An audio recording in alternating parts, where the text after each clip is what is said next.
Que Lewis Hamilton foi o pole position, você já sabe. O detalhe agora são os dados que nós temos para o Grande Prêmio, para esse sprint, melhor dizendo, porque muita coisa pode mudar ainda para a próxima sessão.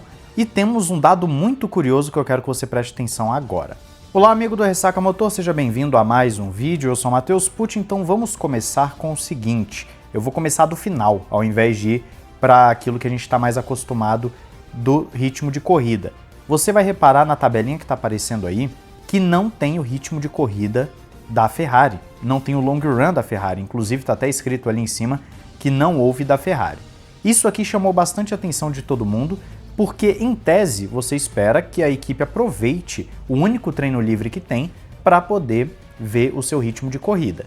Nesse caso, a Ferrari talvez esteja arriscando bastante, fazendo um acerto para a classificação e aí durante a sprint determinar o que ela tem de dado para a corrida, ou seja, ela vai pegar já na própria prova os dados para poder compreender o seu carro. E por que isso é o provável de se pensar? Porque depois da sprint, as equipes vão entrar em parque aberto de novo. Para você que não sabe, fazendo um pequeno parênteses, parque fechado e parque aberto nada mais é do que a possibilidade de você mexer no carro ou não.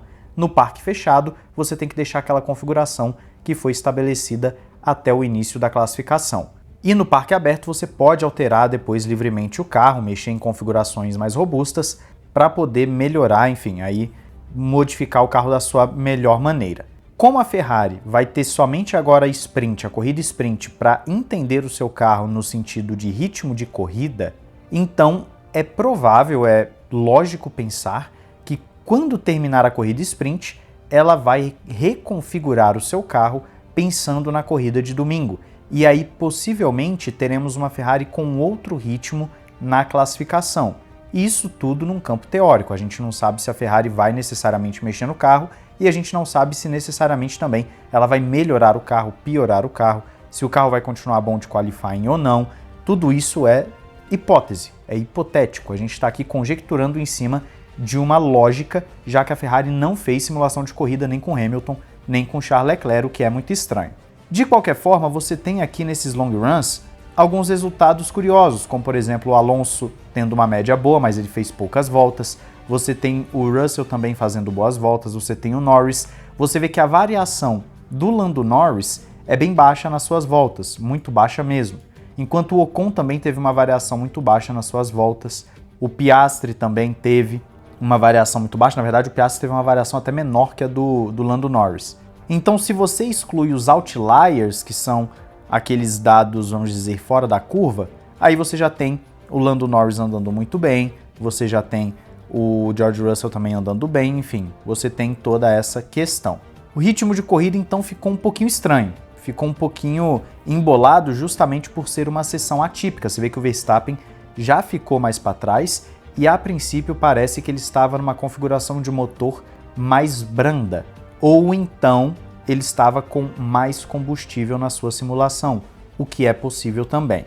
Então, ao contrário do que acontece no TL2, num final de semana normal, esse TL1 não nos dá uma base tão sólida para acompanhar o que vai acontecer na corrida. A gente não consegue conjecturar tão bem assim o que pode vir a acontecer nessa prova, baseado apenas nesses dados. É mais uma questão de curiosidade, mas o fato da Ferrari não ter o seu ritmo de corrida é o que mais chama atenção, sem sombra de dúvidas. Aí você me diz o que você acha dessa questão da Ferrari. Passando agora para os dados do qualifying mais uma vez, eu quero que você veja os setores mais rápidos e veja como a McLaren e a Ferrari estão sim como as equipes mais constantes, apesar da McLaren ainda ter uma leve vantagem. A McLaren foi a mais rápida no primeiro setor, enquanto a Ferrari foi no segundo e a Red Bull no terceiro. Só que a McLaren sempre se manteve no top 2, enquanto a Ferrari sempre esteve no top 3. A Red Bull falha em ficar no top 3 no primeiro setor, e é por isso que você tem na volta ideal, na direita, aquela coluna da direita, você tem a Ferrari perdendo 2 décimos para a McLaren e a Red Bull perdendo também 2 décimos, já indo para casa dos 3 décimos. A Mercedes, inclusive, perdendo meio segundo, a diferença aqui é grande, e a Williams mais uma vez se colocando como a principal candidata ali fora das 4 grandes. O que isso quer dizer para a gente na prática? que pelo menos com esses dados que não são tão indicativos assim como geralmente são no final de semana normal, a McLaren aparenta ser ainda a equipe a ser batida e se não fosse ali pequenos erros dos seus pilotos, poderiam ter conquistado tranquilamente essa pole position. E não para por aí. Na corrida também é a favorita, talvez não com aquela pompa toda que se esperava inicialmente, mas ainda é a favorita para a corrida sprint e, claro, para a corrida de domingo. Se por um acaso na sprint a McLaren não conseguir correr tão bem assim, aí as esperanças de um grande prêmio disputado acabam sendo renovadas.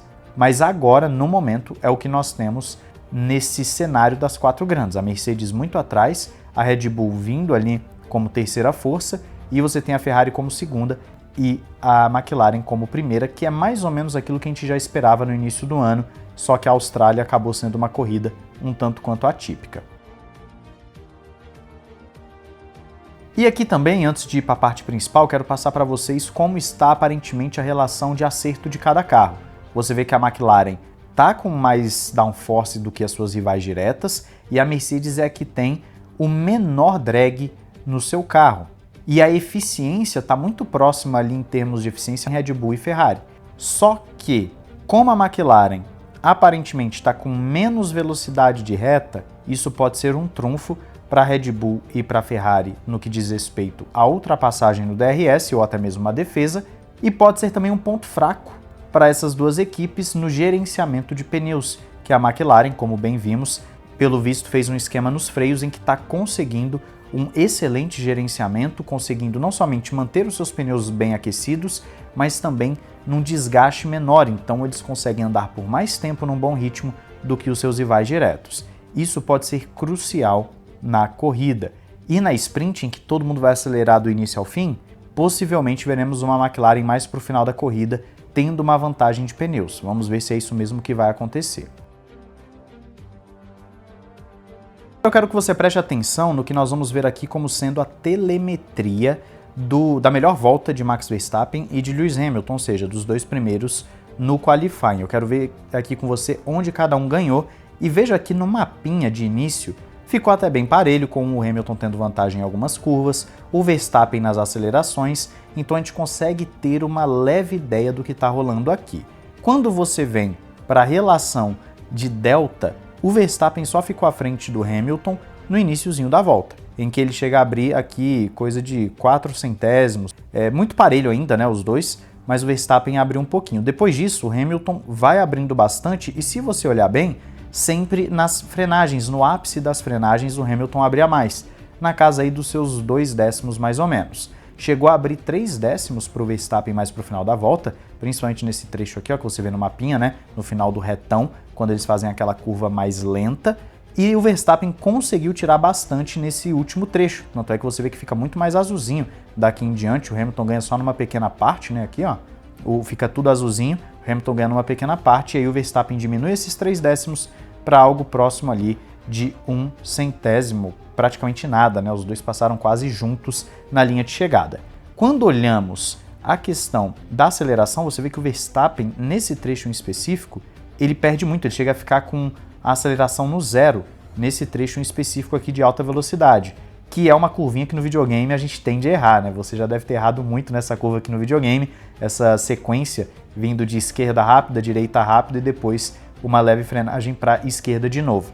O Verstappen aqui perdeu um pouco, e você vê que quando ele perde, ele estava a 1 décimo, isso vai aumentando até chegar quase na casa dos 3 décimos, então aqui fez muita diferença para o Verstappen também. Se ele não perde tanto aqui, possivelmente no final da volta teria um delta mais próximo ou talvez até à frente do Lewis Hamilton. Então o Hamilton se sentindo bem mais confiante nesse carro da Ferrari e detalhe, atacando as curvas como ele não estava na Austrália. Então a confiança do Hamilton realmente estava muito maior no carro, parece que ele entendeu alguma coisa no carro, conseguiram acertar o carro para ele de uma forma que ele não está com medo de pilotar, isso é excelente. O Hamilton conseguindo se adaptar, isso é bom para o campeonato no geral, não só para a Ferrari, mas para o campeonato no geral. E você ter esse embate Hamilton-Verstappen, obviamente, é sempre muito bom. Então, é claro, eu quero saber também a sua opinião aí nos comentários. Não esqueça dos nossos parceiros, a Paddock BR tem as melhores camisetas, você encontra todas as equipes e pilotos, 100% algodão, não encolhe, compre com o cupom RessacaMotor. E na Instant Gaming você tem o link aí na descrição, que você também vai estar ajudando o canal. Então, não perca as oportunidades, um grande abraço, valeu e falou!